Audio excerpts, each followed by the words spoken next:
آج کا زمانہ واقعاً ایک آزمائش کا، امتحان کا زمانہ ہے۔ ہر دور کے اصحاب اپنے زمانے کے امام کو دیکھ پا رہے تھے، اور اس زمانے کے اصحاب اپنے امام کو نہیں دیکھ پا رہے ہیں، یہ واقعاً ایک مشکل ہے۔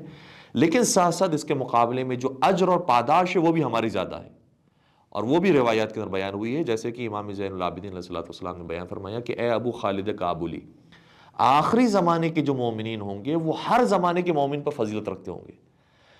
کیونکہ آخری زمانے کے جو مومن ہوں گے وہ غیبت امام زمانے کے باوجود ایسے پکے مومن ہوں گے، دیندار ہوں گے، کہ ایسی زندگی گزاریں گے کہ جیسے امام زمانہ کو دیکھ رہے ہیں اور حکم امام کے مطابق عمل کر رہے ہیں۔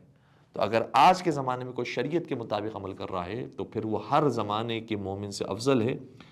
چاہے وہ سلمان و ابو ذر جیسے ہوں، چاہے وہ مالک اشتر اور محمد ابن ابی بکر جیسے ہوں، اور چاہے وہ ابو خالد کابلی اور ابو بصیر اور زرارہ جیسے ہوں یا بعد کے ہوں۔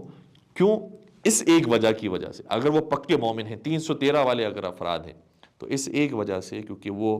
غیبت امام زمانہ میں ایسے زندگی گزار رہے ہیں کہ جیسے امام زمانہ کا